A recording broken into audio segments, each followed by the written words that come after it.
Honorable Chair, Vice Chancellor Sir, distinguished guests, and my dear students.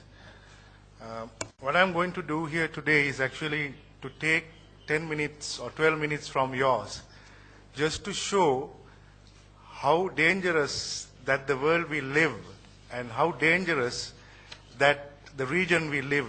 Just to show that in 10 minutes is quite a big task, but I'll try my best to do that. Does your name has H?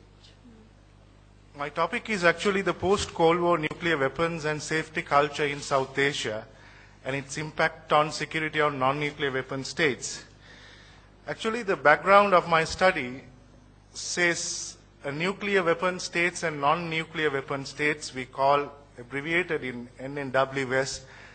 Actually, you know that nuclear weapon states is a result after the Second World War, and there are 5 legal nuclear weapon states, and there are few other states even in our region who has nuclear power. At the same time, they are accepted as nuclear weapon states, even though the international law doesn't permit us to accept them under international law, but everybody knows that they are nuclear weapon states and they have a lot of power in the region. At the same time, non-nuclear weapon states in the region, if you especially take South Asia, countries like Sri Lanka, Bangladesh, Nepal, my South Asian definition actually limits to the SAARC countries, that those countries actually have shown a very lethargic attitude towards this particular issue, even though the security of our states are drastically impacted from the nuclear weapons and usage of nuclear material by the states in the region.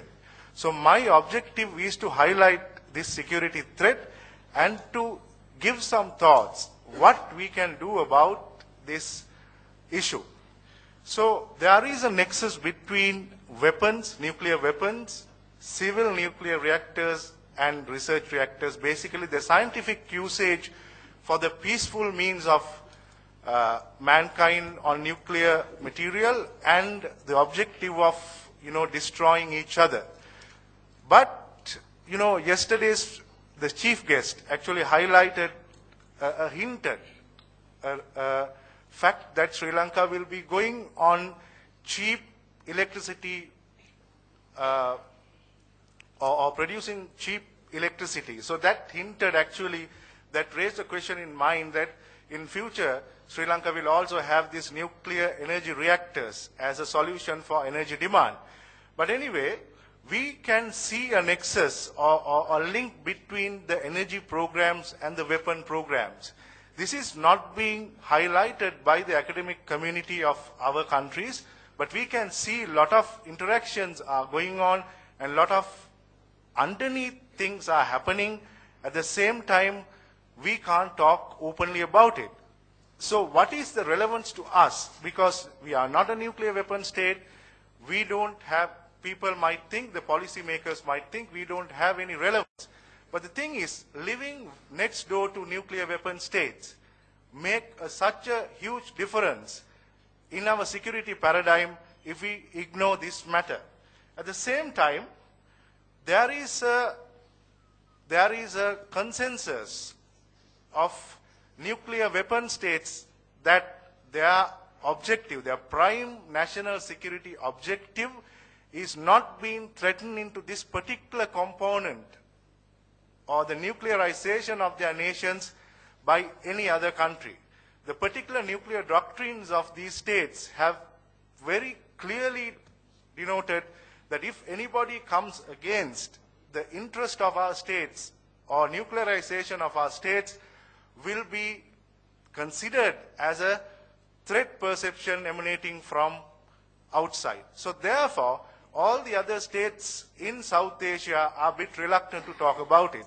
But my approach here will not actually to criticize the efforts of nuclearization in South Asia, but my approach will be more on cooperative mode or cooperative security mode and what we can achieve by accepting this nuclearization of South Asia. Actually speaking, you can see if you take these two states, India and Pakistan, they have, I have not taken the weapon aspect, and I don't know how many weapons they have because there are figures. It's very difficult to identify how many weapons are there and how many weapons are not there. But what I know is they have weapons which is capable of destructing the entire region.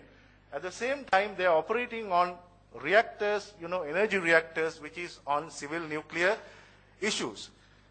Why South Asia is very important under post-Cold War environment is that if you take the particular issue of South Asia is vulnerable for many aspects. One is, this have been developed into an arms race kind of a scenario after the Second World War, after the post-Cold War.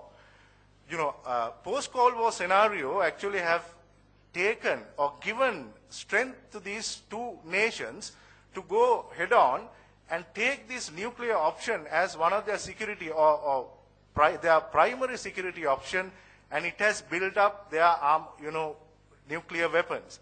At the same time, the South Asian geopolitical environment, race, as explained by Professor Hennayaka, is not very conducive for such an option, because South Asia is having loads of other problems. Problem of poverty, problems of divide and rule, problems of transnational actors, problems of energy.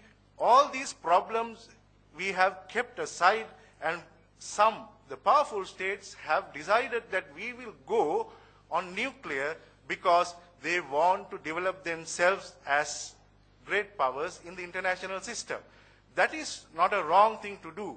At the same time, my approach is to see how. Now, they have already gone and we can't do anything about it. But there is a lack of inclusiveness in their approach.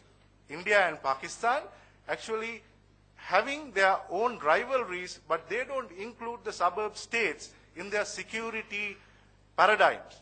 And therefore, we have a fear that a fight between them at a nuclear level will have loads of destruction to other peripheral states. So therefore, we have developed, the entire world have developed two major approaches on nuclear weapons. One is nuclear optimism, the other one is nuclear pessimism. My approach will be on nuclear optimism. Let's accept that we have nuclear weapons. So what are the plus points that we can score by having nuclear weapons in our neighborhood? So therefore, whether they have achieved nuclear stability, whether there is an instability, how do we address this paradox?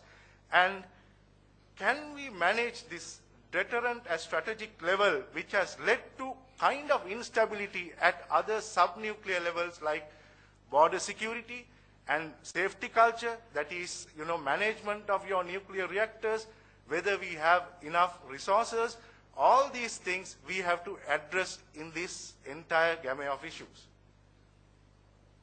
My analysis goes to three facts. Basically, we have a critical goal as non-nuclear weapon state to address these issues. One is, lack of security assurance from nuclear weapon states. This is there for the entire world. Even United States or any other legal nuclear weapon states have not assured any nuclear security assurance to other states. So this is where we have to capitalize. Our friend Mr. Satyamurthy is there. He might be able to write about it from Indian perspective. We should develop a security assurance document for the suburb states in South Asia. This is one of the approaches that we can take on our table and capitalize, or justify our nuclearization in the region. Second thing, there is nuclear terrorism, theft, and border security issues. Whether we have enough capable people to handle this. How do we engage as non-nuclear weapon states in these issues? How do we how do we train our people in this regard? Because if Sri Lanka wants to become a hub, we have to make sure that our hub doesn't produce any sort of, adverse material like radioactive material to the world or to the terrorists for them to do a destruction. So therefore, Sri Lanka is a megaport, as well as Colombo is a mega port and Sri Lanka is a hub. Sri Lanka is going to be a hub. So we have to make sure that we will ensure the security of our region as well as the world. And nuclear theft is been, under the carpet for a long time. There are no instances except the media reports from India and Pakistan. They're accusing each other, okay, this research reactor had, somebody has stolen many kilograms of uranium from this and that, but nothing outside. I mean, they all underplay this issue. But what I say is, this nuclear theft should be addressed even at the peripheral borders, not only in India-Pakistan borders. They should train us how to address this issue. These two states should take a proper common approach to address this by training our people on nuclear security. Third thing is institutional failure. If you take the Fukushima incident in Japan, they come out and say one of the major failures was that they could not give the security they could not give the security alarm to the people. So that's why it has become such a drastic incident. But we have to make sure that our institutions work together and we build a cooperative security nexus to address this issue. So my conclusion, I will suggest nuclearization over the past 3 decades have actually led to an increasing incidence of muscle flexing by India and Pakistan. We don't need such a situation. We need more cooperative India and more cooperative Pakistan, and we have to make a new security agenda that includes non-nuclear weapon states as well, and embark on a cooperative security plan inclusive of nuclear security. Let's talk about nuclear security with us. Don't exclude us from when it comes to nuclear issue. It's not only you and India and Pakistan that are going to get the bad result of it. And finally, a South Asian security agreement should be materialized to ensure the security of non-nuclear weapon states in South Asia under a cooperative security mechanism. Thank you.